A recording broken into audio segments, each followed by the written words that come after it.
Welcome to the Innovators and Investors Podcast. I'm Kristian Marquez, founder and CEO of Finstrat Management. At Finstrat, we provide CFO-led accounting, finance, and reporting services to assist clients monetize their business. Stick around to the end of the podcast, and I'll share how you can be our next guest. Now, on to the show.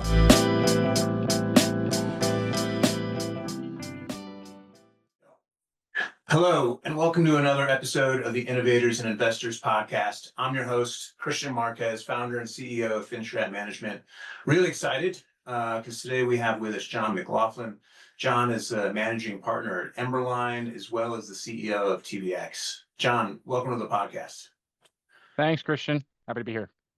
Super excited to have you on. Why don't we start with Emberline? Would love to know the firm's investment thesis. Sure. So we're an investment fund, and unlike the other ones that are empire builders, we really focus on thematic opportunities. So what does that mean? That means we look for big ideas where we can invest our capital and expertise to do something, magical, if you will. And so, before the podcast, we had a chance to talk, and you had mentioned to me that you have experience with private equity. I'd love to know how that's carried over today and how you guys think about cutting checks. Right. So I started my career actually in Wall Street trading. So I was a equity derivative sales trader, which is an interesting place to learn about risk and opportunity. And I left that because there were some problems with investing in options, if you will. You're sort of waiting for the world to do something, waiting for management to do things. And I wanted to figure out, well, what's happening in the companies? What's going on at the company level?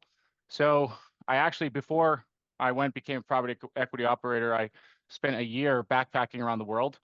And that really changed my perspective on things. So when I came back, I actually wanted to work at a startup, but I couldn't get a job at any of the companies in Silicon Valley because I came from finance. So I had to take a different approach. And I ended up getting my MBA, which was a crash course in everything that a business does. So operations, sales, and marketing, and then finance that makes the wheels turn. I always thought of it as a triangle. And I got lucky. I still try to get a job in venture-backed world, but again, they don't actually hire MBAs either. So I don't know what I was thinking when I thought I'll get an MBA to get a job in Silicon Valley. I got lucky. I met a CEO who took me under his wing, and we went to turn around for private equity companies and government services. So the first one was a company called Pan Am World Services, and that was essentially Pan Am's government services arm. I don't know if you know this, but Pan Am had an airline. It had a hotel chain Juan Trippe had a hotel chain called Intercontinental. And then the third branch was a logistics and government services arm. So the company got its start building Cape Canaveral. So people used to ask me, hey, what do you guys know space? And I would say, oh yeah, we built Cape Canaveral. And I'd kind of leave it at that, but we didn't do high-tech things. It was more roads and commodes. So it was facilities management and maintenance, like catering service, logistics, air traffic control. We did engineering services, IT, system integration. It did all sorts of things. It was a really good opportunity for me to learn how many different businesses work, and what it really opened my eyes around niche markets, I would say, is the key theme there. That CEO, he took me with him to another aerospace and defense company called Ericsson, where we had two different private equity owners, and it was a manufacturer of helicopters and an operator of helicopters. Think of it as if Boeing had an airline, right? So got to learn about how to produce aircraft and support aircraft, and then how do you manage a fleet. A really good, that company, by the way, is like the Goldman Sachs of aerial firefighting. It operates in 33 countries around the world, deep in aerial firefighting, power line construction, and timber harvesting. Again, great opportunity to sort of learn how to add value, work with teams in a turnaround situation. So you're coming in and things aren't perfect, right? And what someone told me, which I believe too, is turnarounds are a lot like growth, and people don't realize this. And it's like you're making lots of decisions, things are changing very fast, and you have to, and you're trying to rebuild the company. It's different than growth, where you sort of have a clean slate.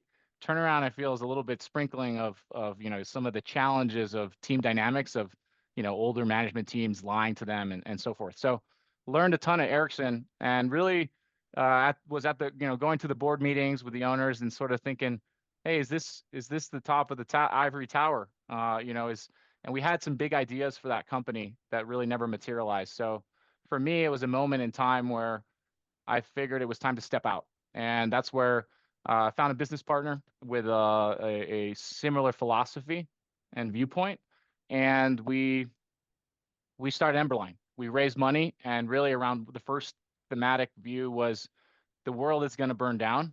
How do we put together the right technologies to mitigate risk? And Yeah. at the time, what we saw was the world was set up around sort of legacy incumbents and sort of legacy mindset. And we really found some opportunities to invest in culture and team and technology, so profit and impact, all of that together, and stepped out, raised some money around that, and we bought a company called Intera Okay. in 21. And Intera is a leader in integrating data and technology to monitor and mitigate risk, not only fire risk, but also all hazards, I would say. So Okay. that was 21. And then I'm referring to when you say bought, but 100% ownership, or are you guys doing? Are you creating like an SPV where you're bringing in other investors? Yeah, so we create we're a hybrid. We have a fund structure, right, with limited partners in it. The found in every situation is different. Okay. Sometimes we talk to business owners that want to sell 100%. Sometimes we talk to business owners that need resources and a team to sort of get to where they want to go. And Intera was the latter. We had a strong management team, a strong vision, and they needed resources to sort of execute on that big, hairy, audacious goal, right? The world's burning down. We have all this technology. Why isn't being implemented in the field, right? Was kind of the core idea. And we brought, new thinking, capital, and a strategy to sort of get out there, pound the pavement, sort of link this up. So that was Intera.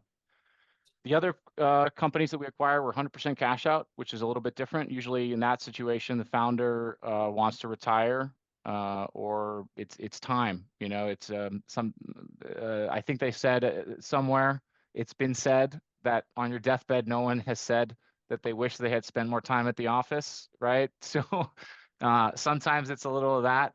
Sometimes it's health issues, right? And sometimes it's the legacy of the company. How do you pass the Sure. baton to a new steward and owner that sort of believes what you believe? And I think it's been an interesting journey for us in that we've sat down with owners and tried to really pick that apart, try to learn how can we can be a good partner to them. And I think that's one of the things that makes us different is a lot of folks are out there just trying to buy stuff, right? Everybody's getting emails every day like we want to buy your company. It's sort of everyone's just trying to throw the lure out there and catch a fish. Sure. For us, we're a little bit more methodical in our approach as to we don't want to just buy a random business. We really want to buy something that we can grow and protect and do amazing things with. That's awesome. I have to ask, the year-long backpacking trip, was there a specific event or catalyst that kind of triggered you and set you down this path? So I worked with a guy who did something similar, and he kind of took off, and he went gone to India and like spent 6 months out there, and was like, "You should do it." And I said to myself, I grew up in Costa Rica, so I have a little bit of international flavor to me. It's just sort of down the road, but it's something I always thought would be interesting. I never traveled. I was just working all the time, right? Working for different banks and working in finance. And I was, if you took 2 weeks in finance, you'd come back and someone would say, "Hey, 2 weeks must be nice." Well, we're back here, working our tails off, and that culture still unfortunately permeates in Wall Street. So I figured out how, if I had to take the chance, I would take it at some point, and it was something that was itching. So I bought the ticket one way, and I was like, okay, I bought the ticket to Nepal, to Nepal, and I was like, okay, I bought it. I'm going to do it. I resigned from my job, which was really difficult for me. You're kind of like walking away from your career, everybody that and everybody honestly probably thinks you're an idiot for doing something like that, because in New York City or the big city, it's like you are your resume for a lot of people. So May I that ask took for? it was a macro risk advisors, MRA. We're Wow. We're a sales trading shop, boutique advisory firm for, and I think RIA now, but we're trading 10% of the VIX options on any given day. We supported all the who's who, over 100, massive hedge funds, and a really awesome place to learn about options. Sure. But after 4 years of staring at a Bloomberg, you're sort of like, hey, let me go. I've been writing about gold and writing about Asia and all these places and sort of a macro perspective. Why don't we go down to the ground level and sort of explore them? So I sold all my possessions, unwound my apartment, and just took off. And Holy cow. it took 90 days. I was living in a coconut hut in Goa, and I was sort of like, okay, actually, I don't really care what the S&P is doing today. I don't really care what VIX is at, and sort of it took about 3 months, I would say. And I met a lot of up and comers on the trip, sort of young people trying to figure out what to do with their life, and had an opportunity to sort of tell them like you can do whatever you want. Like don't be beholden to society's or your parents or other people's expectations. Like you can really do anything. You just need to have a little bit of courage. So Yeah. and there are a lot of people out there like kind of finding themselves out there on the road, right? In Burma and in Nepal and India and Philippines and Indonesia. It's a big world. So when I came back though, I was interviewing when I was in business school. I was interviewing, and they bring in all these Fortune 50 companies to hire, to load up the boat with young, debt laden MBAs. And I remember an interview with a guy from Dow, and the guy said, "Hey, it looks like you have a big gap on your resume." And I gave him the spiel like, I have all this newfound perspective. I'm back. I'm like ready to go, blah, blah, blah, blah, blah. And he didn't buy it. He sort of was like, "So it's going to be quite an adjustment for you." And I told him, "No, it's not. I'm ready to start working." And he said, "No, this is going to be quite an adjustment." And I said, "No, it's not." And then he said again, "Yes, it is," letting me know that that was the end of the conversation and the interview, sort of like, you're not the right material to work at Dow. And so it was sort of a bumpy road coming back. So I think a lot of people realize that. And what I hear is people say, "Oh, I can only take a month off, or I can only take 2 months off because if you come back, people aren't going to hire you." But I think you can get a job. I don't think that's necessarily true. I think, there people are looking for folks with different backgrounds, and I'm happy I did it, and I think back fondly to my time out there, if you will, out there in the world. Yeah, I was about to say, I think I heard you use the word courage, and my perspective is it takes a tremendous amount of courage to be able to walk away from a position that's arguably very coveted. Right? I mean, how many people would love an analyst job on Wall Street to then sell everything and head out on the other side of the globe, where I presume there was no infrastructure support network, just you and yourself. So, yeah, I mean, I think most people can't do that. So good on you. Okay, so you pick up this phenomenal experience, and now you find your way to Emberline, and really unique. So you have two different. You start to form your portfolio. In Terror, there's ownership. TVX, you guys, sounds like 100%. You own the company now. How do you think about creating a foundation and growing these businesses, knowing that your control over them is different with each company? Yeah, great question. It really depends on the dynamics going into it. But even before the dynamics, it's sort of, we look at it. When I was an equity derivative sales trader, it was all about having ideas. It was about coming up with an idea and then executing on the idea. Where you could buy a bond, you could buy equity, you could trade currencies. Like, what do you do? That's the world of macro. It really helps you think about trade-offs. And then going into buying private companies, it's similar but different. And I would say it's the 4 or 5 things that we think about before we buy anything is, number one is the trend. You would definitely want to get in something that the market's growing, or like you have tailwinds, the winds at your back. Wildfire is a great example of that. The world's getting hotter. It doesn't matter. I don't care who you talk to. The data shows the world's getting hotter and drier, and that means there's going to be more fires. There's very clear correlation. Sure. So we want to get long a trend. And the aviation one, it was about safety and compliance. The world has older aircraft that are getting older and flying with new technology put in it, and A&Ps with less experience. That's a a recipe for needing technology to help simplify the world, right? So another trend, right? Number two, we look for good companies to express that view or that trend. You can buy, like, if you had a whole world of 50 companies, which one do you pick? So we spend a lot of time kind of doing rifle focus versus spray and pray. Most people Yep. would just say blast them all. We kind of want to buy the best in class, or a top contender in that, to sort of move the market in the right direction. And we can get into that later, but it's like, what's a good company look like? We look for good companies. Number Okay. three is we need a strategy to execute that vision. For wildfire, it was connecting technologies to monitor and mitigate risk. For aviation, it was like giving everybody one end-to-end tool to manage maintenance for aircraft and safety. So we're very strategically minded. So we say we're a thematic investor, right? We're investing in a theme and a strategy. The fourth, I would say, is opportunity to add value. So that's where we come in, value creation. They call them value creation plans. Some people call them VCPs. But it's like, okay, we have a strategy. How do we execute it? That's great. We have this big idea. Now what? So part of what we do is we help either bring in the experts, bring in the capital, and sort of make that a reality. Talk is cheap. Action is louder than words. So we'll even go into it. I think I told you earlier. We're even going in and rolling up our sleeves and taking active roles in the companies as needed to execute on these themes or these ideas. And then the last is the most important dynamic, which is who is the seller on the other side, and whether they roll or cash out 100%.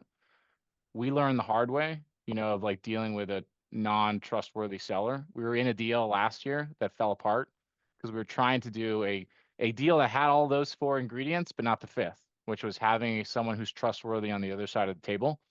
Really, when you're selling your company, you're selling it for one time in your life, right? You've been working there, building it for 30 years, like put yourself in the founder hat. Then you have to sell it. Why would you sell it to some random person who blasted you an email? That's like almost Nigerian scam level of like, oh, let me just respond to this, person. They say they're going to make all my dreams come true, right? And it's sort of odd that someone would do that, but they do that. And I think for us, it takes two sides. What we learned in our deal that fell apart was a really good learning experience.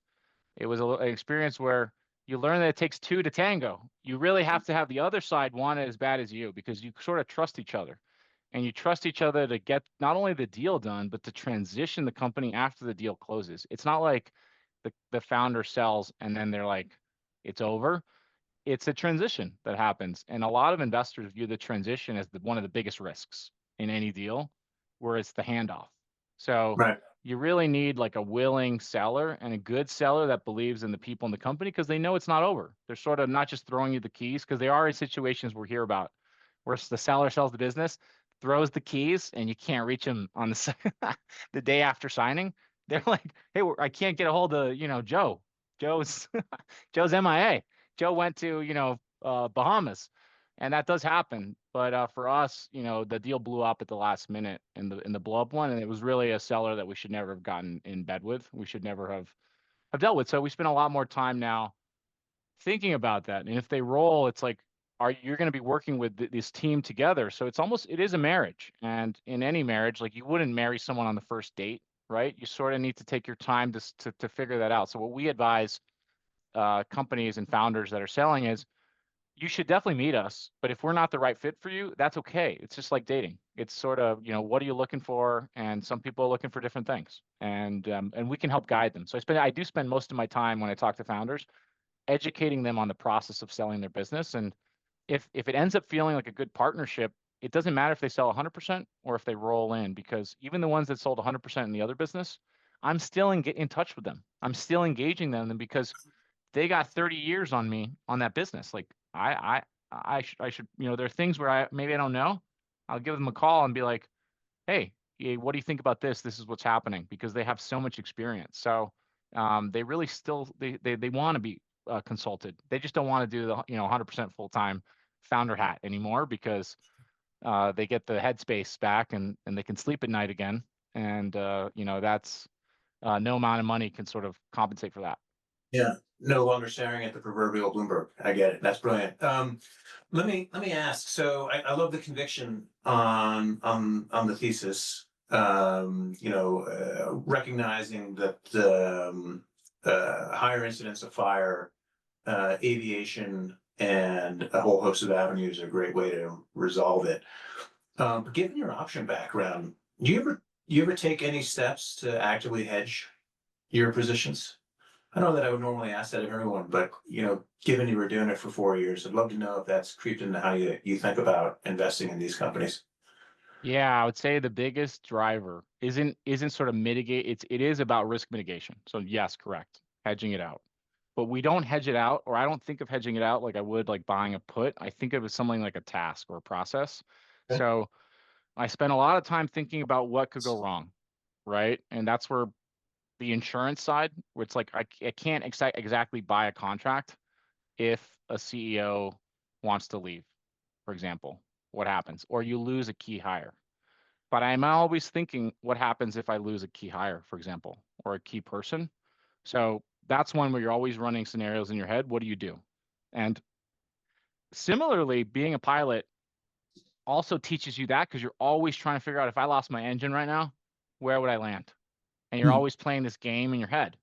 So those two things, the sort of like what happens is really have a plan B and a plan C and a plan D. Because if you think about them, you're just doing this contingency planning. This contingency planning is the same thing that you really think about with options land is like, is that with options land, you're thinking, is that risk priced correctly? Is it cheap or expensive? And kind of like, putting it together. In this situation, you could even say it's like being a debt investor, where it's like the debt investors always think about what could go wrong, and the equity investors think about what could go right. That's how some people kind of, split hairs there in the world of investing. But we are always like contingency planning, and it could be losing a key contract. It's like, what do you do? You get hacked. What do you do? And some of these, by the way, there's a solution. Oh, get hacked. Let's upgrade. Let's look at our insurance policy for cyber, and let's see who our provider is on third party to make sure that we're not going to get hacked, right? Right. So there's a process that you can do, and you can mitigate that risk. So rather than buy an option, it's more like what are the activities to basically do essentially what an option would do. So we're always at least me, I'm always running those in my head I love it. constantly. That's great. The contingency plan, I think, is a great way to characterize it. I bet a lot of people in the audience can also see how that's really beneficial in managing your downside. I don't think we've touched on it, but haven't explicitly asked. Intera and TVX, what are the companies focused on? What problems are they solving in the market? So Intera is one of the leaders in integrating technology and services to monitor and mitigate fire risk, but also help public safety have one common operational picture. So if you're in a city, a big city, you'll have all sorts of computer-aided dispatch, record management services, pre-planning, you'll have analytics and reporting. All of these things are distributed and fragmented to different companies. And as you move around the counties within a city might have, a bunch of counties touching it. Every single county might be on something different.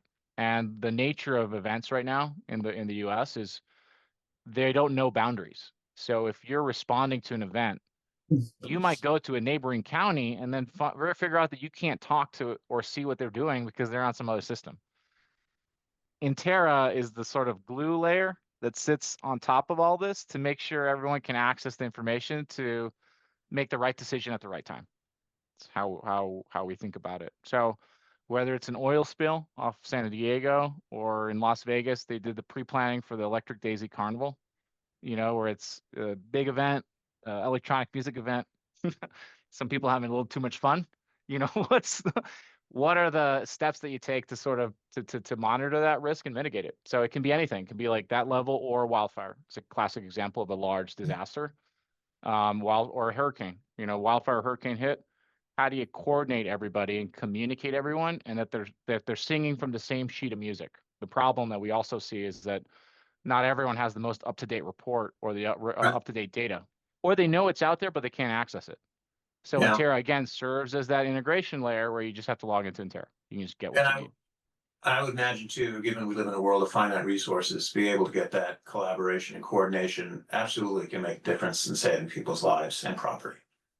Yeah, so it's huge. It's huge, and you'd be surprised. I'd love to tell you that we're like a nice to have, but we are still stuck in many areas in the 1970s where people don't have access to this stuff, even though it's there. So part of our job is at Intera is to really spread the message, and we have a majority of Western states on the platform. We do it all for the California Office of Emergency Services. And we do it for the feds, for the federal government, for the U.S. Forest Service. So whether you're federal, state, city, or county, this is like a layer cake of data dissemination and coordination. Uh, Fantastic. TBX is the new name for combining two businesses. We combine T-Data and we combine the AD Toolbox in one business, and that's a unique challenge. And like, we thought, hey, should we have two brands or one brand? Was the first question, and we really wanted all our value and our efforts to accrue to one brand. Was the Yep. first thing that came out of that exercise. We said we didn't need a reference customer or a reference competitor because there are already other competitors out there. So we wanted to be the best of the pack or best of breed. So we combined them. We rebranded because they called in AD Toolbox, they called it AD TBX, and T-Data had the T. So we said, well, why don't we just call it TBX, which is short for Toolbox? And we did that. I took the job as CEO to sort of help with that integration to make sure the foundations of the business were coming together in the right ways, right? That the marketing and the messaging was correct, and that the team building the culture, right, is really important. So how do we build the right foundation for growth? Because someone told me the other day, you can't run a marathon. Don't try running a marathon if your shoelaces aren't tied, right? So we got to make sure like the basics are in place. So we're doing that now. It's been enlightening, that one, more than so than Intera, because I'm actually running it. So I get to, I guess follow my own advice, if you will, or do practice what we preach. And I can appreciate the sort of I would say the biggest eye opener for me was just the amount of headspace that gets uh, owned by running a business. When I was running one of the because there was a staggered close, I ran one for 2 months before we bought the second one. I was like, oh, this is nice. I'm like, this is fun. I'm like, one company. Buying the second one really overloaded a ton of stuff on my headspace, where suddenly you're running two businesses, and we ran them separately for all of 2024. Now they're combined as one, but I really appreciate now from sort of the headspace aspect, what founders have to go through, or CEO owners of businesses. Just the mental headspace is insane how much they have to handle. So that was the biggest sort of aha. And then the second one, the biggest surprise was things that you think or you tell your friends like, oh, I'm gonna do this, I'm gonna add like a health insurance policy for people, or hey, I'm gonna pay this bill, or add money to this account, could actually turn into 6 weeks projects. Where from like the lay person that you're telling, you're like, oh yeah, that's easy. That takes a day. There are situations that have happened being like CEO where things that should take a day take 6 weeks. And other CEOs and founders, I think, appreciate that. You see another one, you go, oh, let me tell you about this thing that took 6 weeks. And they go, oh, yeah, I know the type. I know that sort of animal. I hate that, chore. So that's been another one that's come to light, but it's been great. It's been great. We have a good team, great opportunity, and I would say the last thing that's really good for us is just being embedded in with that customer interaction. I spent a lot of time. I did every job in the company, and I think I told someone else, you can't run a McDonald's if you don't know what every station's doing. So you kind of got to work the stations, right? So we did that, and then the second piece is, what does the market want? What are they asking for? Because we had an offsite last week with our development and product teams, and I was telling them about this idea called Choose Your Steve. And it was this, and your venture listeners might like this, where in the venture world, we have this process called customer discovery, and they're trying to find product market fit. And if you can't find it, you pivot, right? It's Yep. all based on this Steve Blank view of the world, where you're getting customer feedback quick, and the customer's like telling you all this stuff. Yep. In the Steve Jobs world, he's very much like, oh, if I asked the customer what he wanted, he would have told me he wanted a faster horse, right? The Henry Ford quote. So Yep.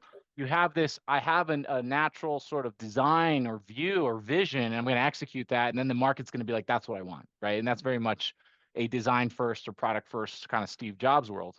And I think where we're unique is that you can merge those two. You don't have to choose one or the other. It's kind of a false dichotomy. So for us, we're listening to what the customers need and we're interpreting it in our own sort of product philosophy to give to the market. And you can't do that unless you find your customers that we call raging fans. It's the ones that are just like really love your product, want you to succeed, and sort of give you the 3 or 4 things that they want to see. And we have dozens of them. And having the opportunity to meet them and hear them and then have them on the phone where I can call them anytime when we're doing stuff is really, I think, going to make an impact in our product development roadmap. So I don't think we could have done that had I not been in there. So all of that together is to say it's getting easier now that it's becoming one company. But for a while there was it was sort of a strange world running 2 businesses at once. Yeah, and no doubt, I think it's great too to hear that vision and feedback are not mutually exclusive. I don't know that anyone's ever said that way on the podcast before. So great to hear that you're having success with it. Would love to know what as founder-led sales has been a topic on the podcast before. Would love to hear how you think about driving top line in your role as CEO. It's an awesome question, and I think they say in like one of the big questions for SaaS businesses or venture-backed businesses: when do you hire your first CRO, or your first sales guy? And I'll tell you, everybody goes through different sort of curves, bumps ahead, if you will, with this, because they tend to hire a CRO prematurely because they're like, I don't do sales. And the reality is, if you're a very small company, if you're a CEO listening to this, you're the top sales guy. You got to get out there and close deals, and everyone's expecting you to do that. And you can't really understand the value prop or the customer journey if you're not doing that. So in the beginning, the CEO is the top person. Then when it comes time to do your first hire, it's really a trick question too. You don't hire one, you hire 2.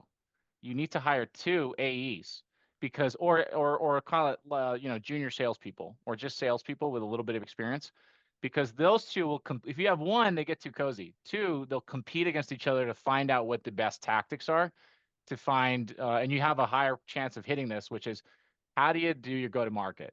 And those 2 will compete and figure it out for you. Once you find your go-to-market, you hire the person to execute and architect and build that out for you. That's when you hire CRO. So there's sort of a little bit of a phased approach there.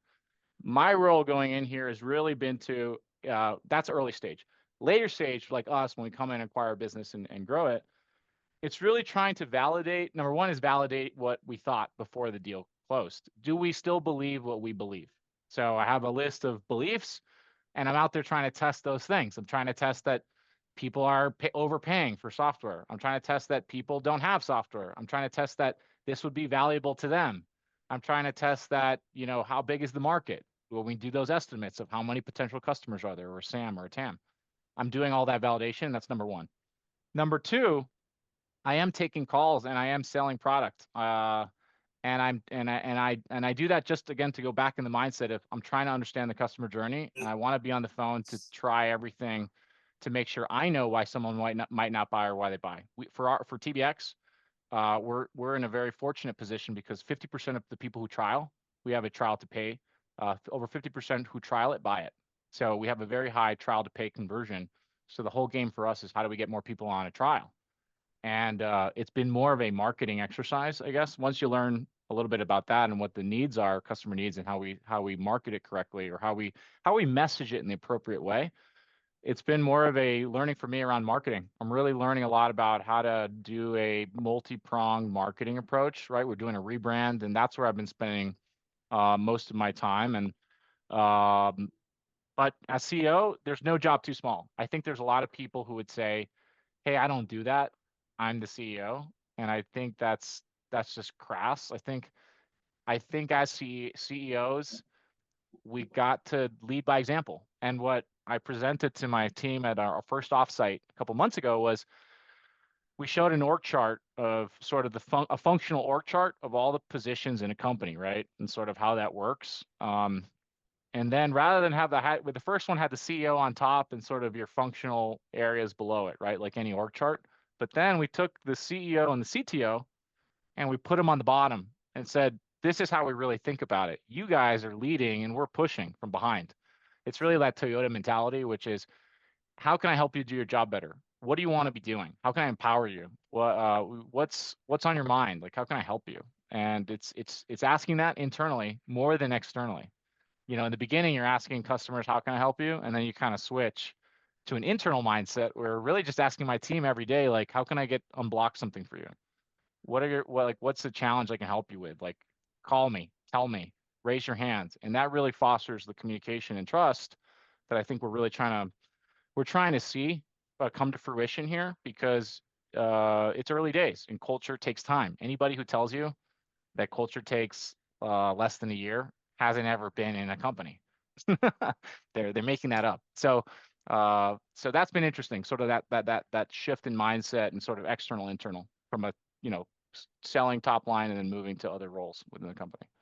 No, that's great. Especially as you get momentum too, and enabling your staff. I think, you give them the vision of where you want to go, but then allow them to be creative works really well. I've had similar experience, especially on the sales side too. Yes, founders in the audience, make note. By virtue of the work that we do within Finstrat, we've seen both sides of the coin. Founders who will go out and hire a VP of sales or a CRO and, think that they can delegate their entire pipeline to them, not realizing that's not their role. Their role is a closer to manage the AEs. Mm-hmm. And so couldn't agree more. I think it's a brilliant approach, and there is a formula, and I think it really closely resembles what you described. Artificial intelligence, hot topic these days, for good reason. Would love to know how you think about the technology and to the extent that you're incorporating it in any of the companies, if at all, yet. We're actually thinking we're deep in it. We've our team, we have not only like advisors in AI, but we've been making our own. We've been trying them out and seeing how hard it is. I made a blackjack game in 2 minutes to and it looked like a real casino and everything. It's pretty surprising. The potential to augment the team.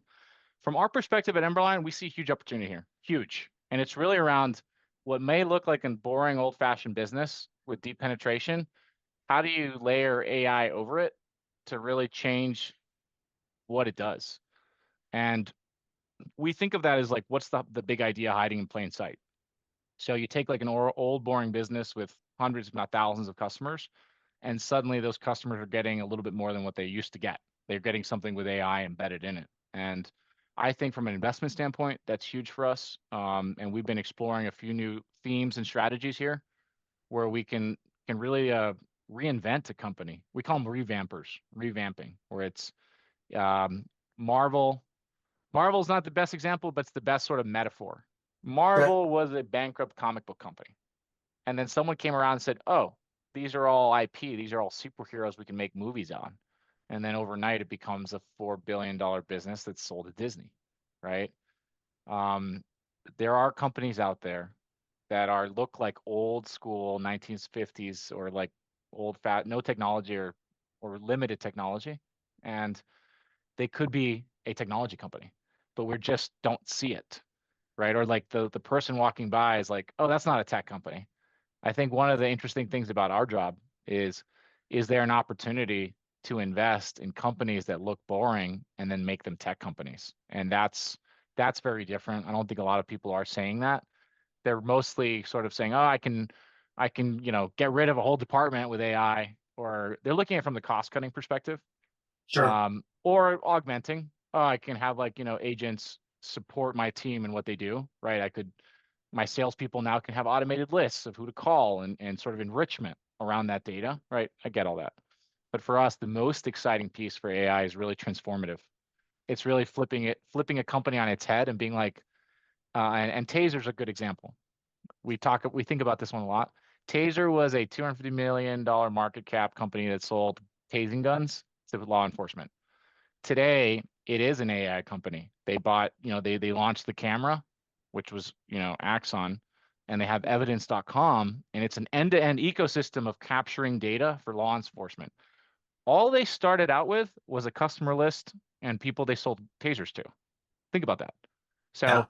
what's the taser out there that we can overlay technology around, inclusive of AI, that makes turns a small company into a $10 billion company?